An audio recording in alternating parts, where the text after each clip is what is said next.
सर्व भक्तांचं स्वागत आहे नागेश्वर झुंगा या चॅनलवर। आपण या व्हिडिओमध्ये बघणार आहोत श्री बप शिवराज स्वामी यांचे भव्य प्रवचन। असेच नवनवीन व्हिडिओसाठी नागेश्वर झुंगा चॅनलला सबस्क्राइब करायला विसरू नका। कारण प्रत्येकाला हा संसार आहे। महिनाभर आपण या संसारामध्ये संसारातील कार्यभाग उरकून संसारातील जे दुःख आहे ते दुःख महिन्याचं या ठिकाणी घेऊन या सत्संगामध्ये आलो।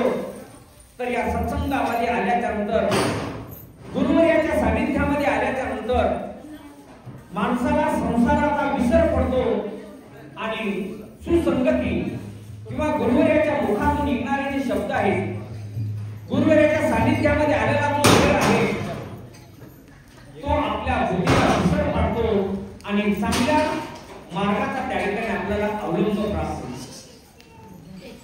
गुरुवर्य सांगतात की संसार करा आणि परमार्थ करा आणि आपल्या ध्येयाचं सार्थक करून घ्या। गुरु सांगतात, भजनामध्ये सांगतात, प्रवचनामध्ये सांगतात, कीर्तनामध्ये सांगतात आणि चांगल्या पद्धतीने असणाऱ्या माणसं सुद्धा सांगतात की बाबांनो तुम्ही संसार हा करा आणि परमार्थ करा। संसार हा प्रत्येकाला करायचा आहे। भगवंताने सांगितलं नाही की संसार करा आणि परमार्थ करा असं नाही। माणसाने संसार करणं म्हणजे हे परमार्थच आहे। संसारामध्ये प्रत्येक गोष्ट आपण करतो, आपल्या पतीची सेवा करणं हे एक पुण्यच आहे। लेकरा बाळांना वेळेवर जीव खाऊ घालणं हे एक सत्संगच आहे, चांगलाच मार्ग आहे।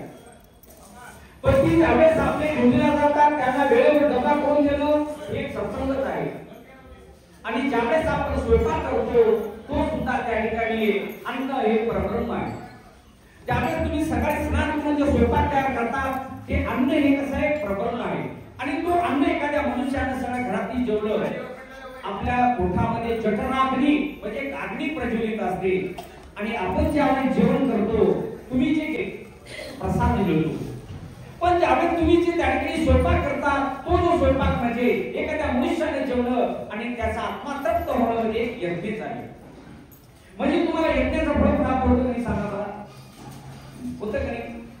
पतीने जेवण केलं, पतीचं यज्ञ, जठर तृप्त झालं तो एक यज्ञ झाला। मुलांना जेवलं, सासूने जेवली, सासऱ्याने जेवलं, किती जणांना जेवलं त्याचं एवढ्या यज्ञाचं फळ तुम्हाला प्राप्त होतं। म्हणून संसारामध्ये सुद्धा पुण्य आहे। साधू मानताना ब्रह्मचर्य करणं हे सुखाचं नाही। कारण आम्ही गुरुवारच्या सानिध्यामध्ये असतो, आम्हाला कळतं की ब्रह्मचर्य म्हणजे काय असतं। ब्रह्मचार्यांना सर्वजण 10 जण बोलतात, पण संसारामध्ये एकच पती बोलतो त्या आईला तेवढं मात्र दुःख वाटतं। कारण पती तरी केव्हा तर कसा बोलतो, कधीतरी पत्नी चुकती म्हणून बोलतो, पण त्या स्त्रीला कळत नाही की मी चुकले म्हणून पतीने मला रागावले, हे त्या पत्नीला कळत नाही। काय कळत नाही की आपण चुकलो, वेळेला डबा दिली नाही म्हणून पती रागावले। पण तुम्ही लोक डबा दिले तर पती रागावतात का? रागावत नाही। पण ज्यावेळेस गुरु माऊलीला 10 जण बोलतात त्यावेळेस गुरु माऊली कुणाला बोलावं सांगा मला। म्हणून आपण जो संसार करणारे लोक आहेत ते गुरु माऊलीला पेक्षा आपण काहीतरी पुण्य मानावं। देव लोक सुद्धा पृथ्वी तलावर यावं आणि आम्ही संसार रूपी देव लोकांना पुण्य करता येते। त्यावेळेस आपण पुण्य करतो, संसार करतो, पुण्यच आहे। देव लोक इच्छितात की आम्ही पृथ्वीवर आम्हाला जन्म प्राप्त व्हावं आणि संसारातून आम्ही पुण्य प्राप्त करावं आणि त्या देहातून मुक्त प्राप्ती व्हावं। म्हणून माणसांना आपण या सत्संगामध्ये येतो। आपल्याला 5 प्रकारचे लिंग आहेत त्या ठिकाणी। ज्यावेळेस आपण एखादी साधू संत एखाद्या डोंगरावर ज्यावेळेस तपस्याला बसतात त्यावेळेस त्यांनी लिंग एक स्थापन करतात, शिवाचं लिंग स्थापन करून त्याच्या समोर त्यांनी जप तप करण्यासाठी बसतात।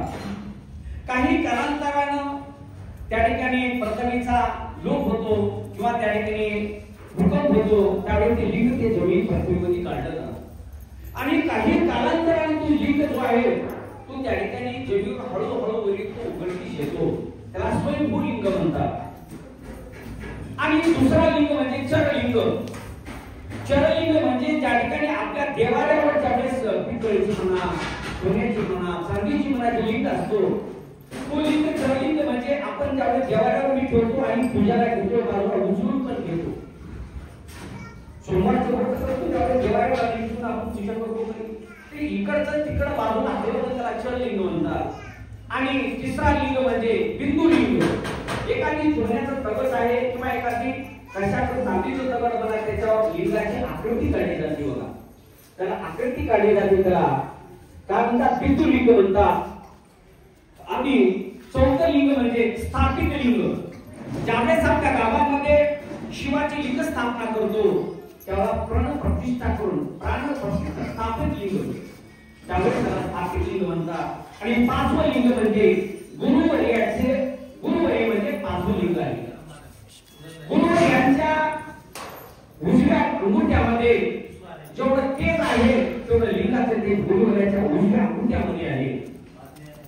पण त्यावेळेस पूर्वी सुद्धा सांगितलेलं आहे गुरुवर्याच्या पादांनुष्ठामध्ये 69 तीर्थ वास करतात.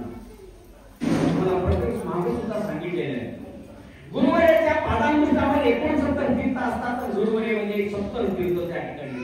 आपण एक गुरुवर्याला नमस्कार केलो तर किती लिंगाचं आपल्याला तीर्थाचं दर्शन होतं, एवढं ते त्या गुरुलिंगामध्ये आहे. पाचवं लिंग म्हणजे गुरुलिंग आहे.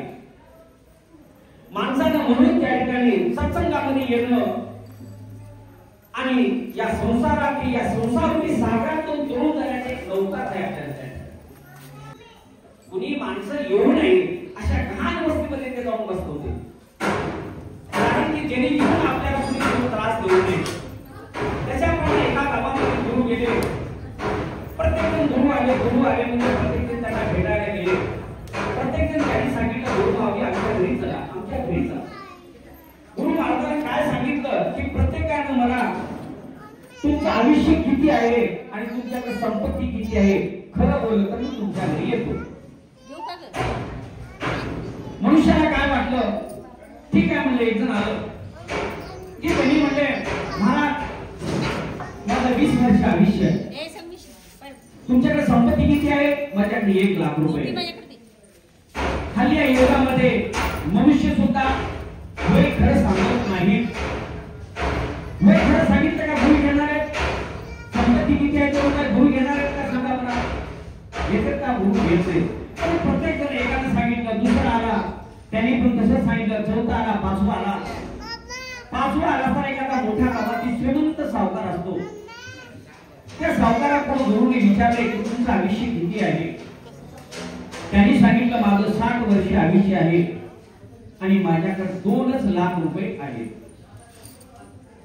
लोक म्हणले काय म्हणले, सावकार तर एवढा मोठ्या गावामध्ये आहे, हातामध्ये 10 मोठामध्ये 10 अंगठ्या आहेत, आणि वय तर यांचं किती आहे, 20 वर्षाचं वय, असं का बोलू लागले ते.